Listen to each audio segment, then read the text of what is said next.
The forbidden rituals of the forgotten. When I first learned about the strange disappearances in the woods near my hometown, I didn't think much of them. Just another cautionary tale meant to scare prying eyes away. But I've always been drawn to mysteries, especially the chilling, unexplained ones. And the more I read about the odd vanishings, the more my curiosity was piqued. Against my better judgment, I decided to venture into those dark, remote woods to investigate for myself. I waited until late at night when the moon was full, providing just enough light to guide my path.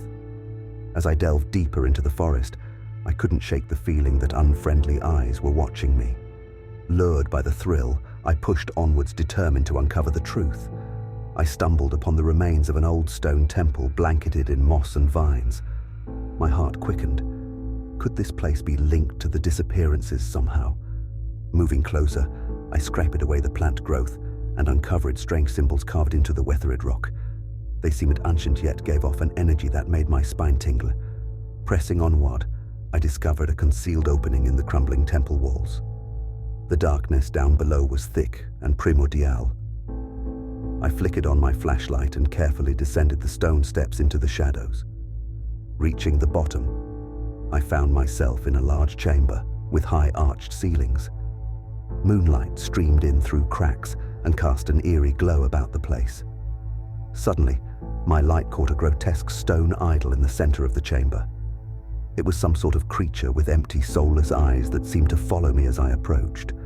I shuddered at the malevolence I felt radiating from the stone figure. What unholy place had I uncovered?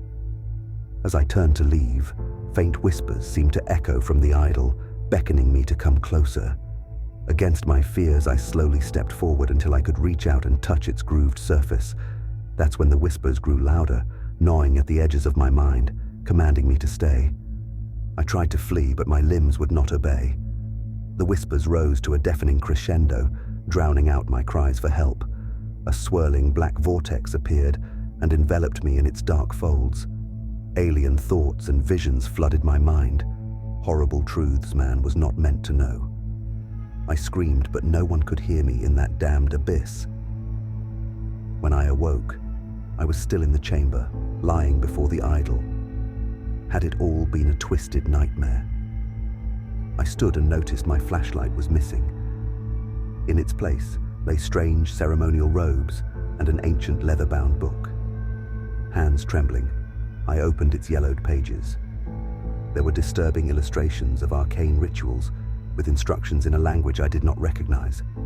As I flipped through, the inhuman whispers returned. I slammed the book shut, but the voices were now inside my head, compelling me to conduct the rituals and free their masters from the dark realm.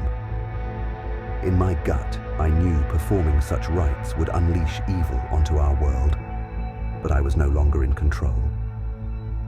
Night after night, I was drawn back to that accursed chamber beneath the temple.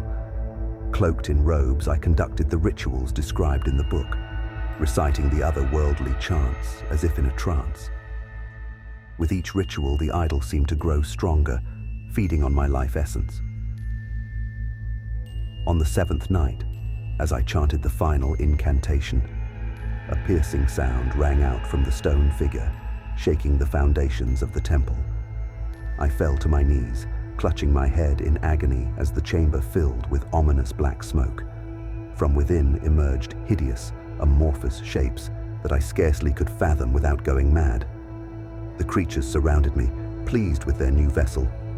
I had been chosen to herald their awakening.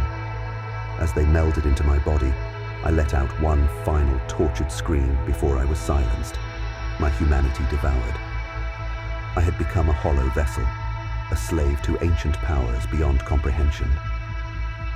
I remember little of what came next, as I wandered those woods in a soulless daze. Only flashes, blood rituals, desiccated human remains, the terrified faces of hikers who ventured too close to my lair. Their pleas for mercy went unheard. Their flesh, bones, and souls fed the insatiable hunger within me. It was only upon discovering the macabre warning totems surrounding my temple that I came back to my senses. Disoriented and afraid. I peered down at my blood-soaked robes, the crimson-stained dagger clutched in my hand. Dark magic coursed through my veins, but my will was my own once more. I knew then what must be done. If I could not banish the entities I had so foolishly unleashed, I could at least stop them from claiming more innocent souls. I descended into those lightless catacombs one final time, book in hand.